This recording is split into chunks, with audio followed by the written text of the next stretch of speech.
Hello students, आप सभी का स्वागत है हमारे इस यूट्यूब चैनल में। आज हम लोग इतिहास में वैदिक सभ्यता के भाग 2 के देखेंगे। भाग 2 में आज हम लोग कुछ महत्वपूर्ण प्रश्नों को पढ़ेंगे तथा उन्हें याद करने का प्रयास करेंगे। देखिए, आज का हमारा पहला प्रश्न है, कौन सा वेद अंशतः गद्य रूप में भी रचित है? कौन सा वेद जो है जो गद्य रूप में भी रचित है? यजुर्वेद। यजुर्वेद में मंत्रों के साथ साथ यज्ञों के अनुष्ठान के समय बोले जाने वाले गद्य सूत्र भी हैं। कौन सा वेद जो है वह गद्य के रूप में भी रचित है? यजुर्वेद। सभा और समिति प्रजापति की 2 पुत्रियां थी का उल्लेख किस वेद में मिलता है? अथर्ववेद में। सभा और समिति प्रजापति की 2 पुत्रियां थी, यह किस वेद में मिलता है? अथर्ववेद में। यह कथन सभा और समिति के महत्व को दर्शाता है, जो वैदिक काल की महत्वपूर्ण राजनीतिक संस्थाएं थीं। उत्तर वैदिक काल में किस देवता को सर्वोच्च स्थान प्राप्त था? प्रजापति को। उत्तर वैदिक काल में किस देवता को सर्वोच्च स्थान प्राप्त था? प्रजापति को। ऋग्वैदिक काल में इंद्र और अग्नि प्रमुख देवता थे, लेकिन उत्तर वैदिक काल में प्रजापति सृष्टि के देवता थे। उत्तर वैदिक काल में प्रजापति का महत्व बढ़ गया था। अगला प्रश्न है, किस वेद में प्राचीन वैदिक युग की संस्कृति के बारे में सूचना दी गई है? ऋग्वैदिक में।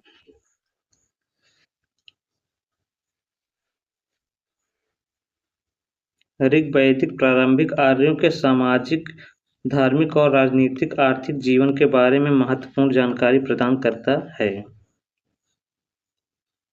अगला प्रश्न है, निम्नलिखित में से उत्तर वैदिक काल में लिखे गए ग्रंथों का सही क्रम कौन सा है? वेद, ब्राह्मण, आरण्यक और उपनिषद।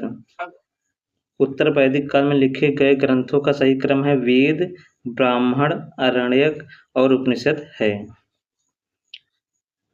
यह वैदिक साहित्य के विकास का सही क्रम है। प्रत्येक वेद के अपने ब्राह्मण ग्रंथ, आरण्यक और उपनिषद हैं।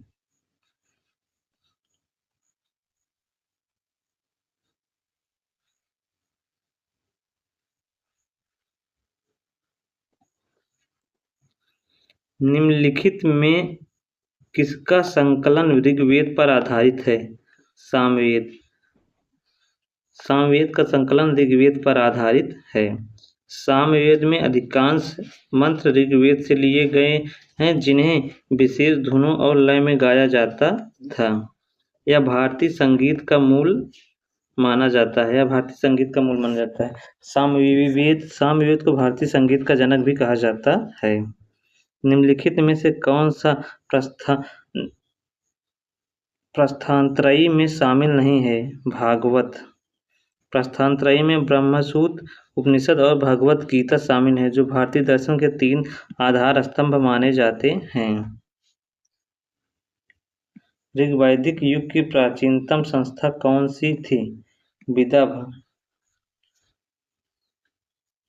विदर्भ आर्यों की सबसे पुरानी ज्ञात संस्था थी, जिसमें धार्मिक, सामाजिक और राजनीतिक मामलों पर चर्चा होती थी। ब्राह्मण ग्रंथों में सर्वाधिक प्राचीन कौन है? शतपथ ब्राह्मण यजुर्वेद से जुड़ा है और यह वैदिक अनुष्ठानों और सामाजिक नियमों पर विस्तृत जानकारी प्रदान करता है। आर्यों के आर्कटिक होम सिद्धांत का पक्ष किसने लिया? बाल गंगाधर तिलक ने अपनी पुस्तक the Arctic home in the Vedas में यह सिद्धांत प्रतिपादित किया कि आर्यों का मूल निवास स्थान आर्कटिक क्षेत्र था।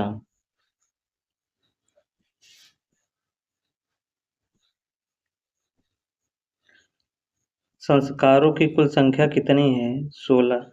कुल कितने संस्कार हैं? 16 संस्कार। हिंदू धर्म में मनुष्य के जीवन चक्र से जुड़े 16 प्रमुख संस्कार माने जाते हैं, जैसे गर्भाधान, पुंसवन, सीमंतोन्नयन, जात कर्म, नामकरण, निष्क्रमण, अन्नप्राशन, चूड़ाकर्म, कर्णवेध, विद्यारंभ, उपनयन,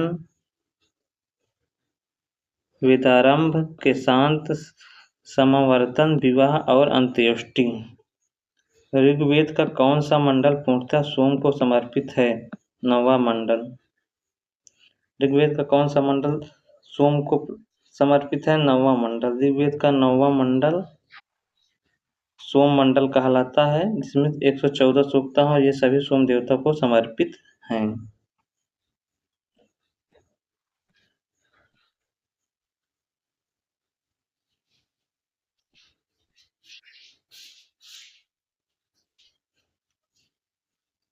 उत्तर वैदिक काल में किस देवता को सर्वोच्च माना जाता था? उत्तर वैदिक काल में किस देवता को सर्वोच्च देवता माना जाता था? प्रजापति को माना जाता था।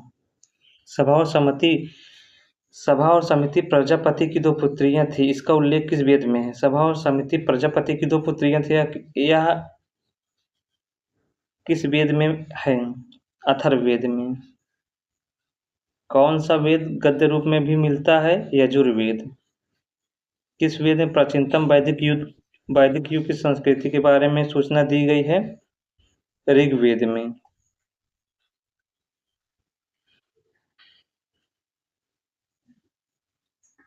किसका संकलन ऋग्वेद पर आधारित है? किसका संकलन ऋग्वेद पर आधारित है? सामवेद का संकलन ऋग्वेद पर आधारित है।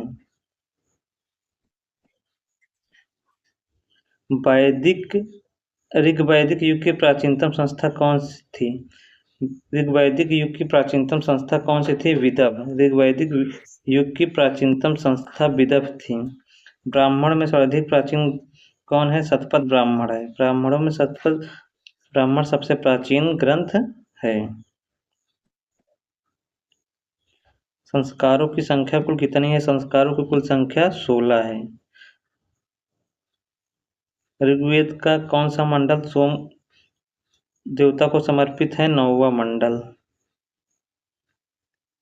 ब्राह्मणों में सर्वाधिक प्राचीन कौन है? शतपथ ब्राह्मण है।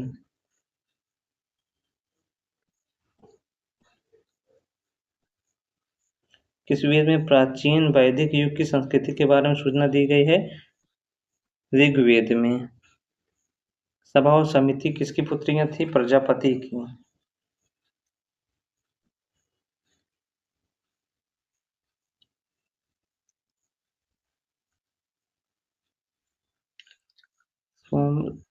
प्रसिद्ध 10 राजाओं का युद्ध दशराज युद्ध किस तट पर लड़ा गया? परुषणी रावी नदी के तट पर। प्रसिद्ध 10 राजाओं का युद्ध दशराज युद्ध किस तट पर लड़ा गया?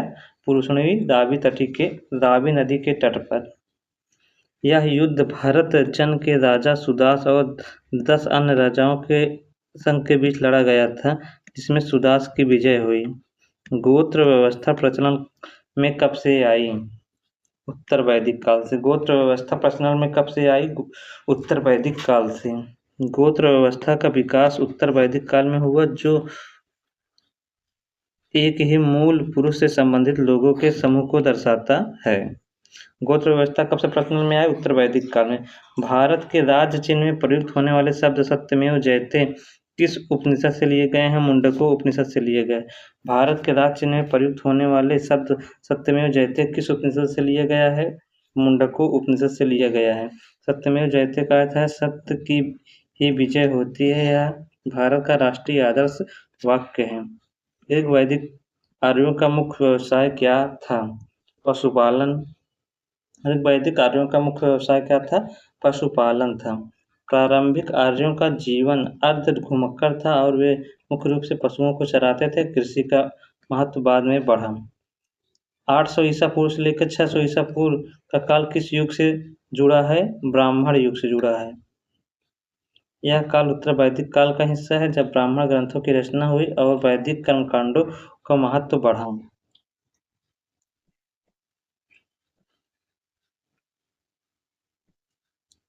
चरक संहिता नामक पुस्तक किस विषय से संबंधित है? चिकित्सा से।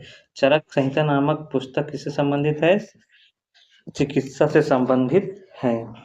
चरक संहिता आयुर्वेद का एक महत्वपूर्ण ग्रंथ है जो प्राचीन भारतीय चिकित्सा पद्धति के बारे में विस्तृत जानकारी प्रदान करता है। प्रथम विधि निर्माता कौन है? मनु। प्रथम विधि निर्माता मनु है। मनुस्मृति को प्राचीन भारतीय कानून की एक महत्वपूर्ण पुस्तक माना जाता है जिसमें सामाजिक नियमों और आचरणों का वर्णन है। प्रथम विधि निर्माता कौन है? मनु। किस काल में अछूत की अवधारणा स्पष्ट रूप से उदित हुई? धर्मशास्त्र के काल में। उत्तर वैदिक काल में वर्ण व्यवस्था अधिक कठोर हो गई थी, लेकिन अछूत की अवधारणा धर्मशास्त्र काल लगभग 600 ईसा पूर्व के बाद से स्पष्ट रूप में सामने आई। व्रीहि शब्द किसके लिए प्रयुक्त हुआ है? चावल के। व्रीहि शब्द चावल के लिए प्रयुक्त हुआ है। वैदिक साहित्य में विभिन्न अनाजों के लिए अलग अलग शब्दों का प्रयोग मिलता है। गायत्री मंत्र देवी सावित्री को संबोधित किस पुस्तक में मिलता है? ऋग्वेद से। गायत्री मंत्र का संबंध ऋग्वेद से है। यह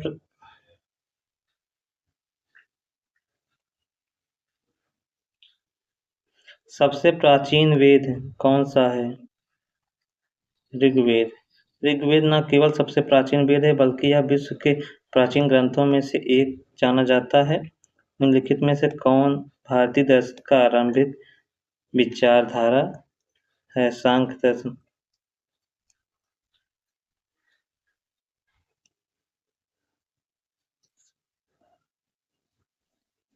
प्राचीनतम विवाह संस्कार।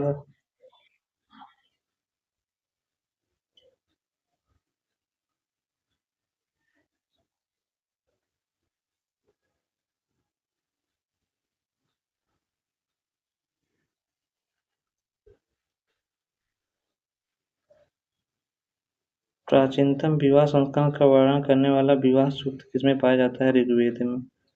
सही ना दिखाता है जैसे नहीं।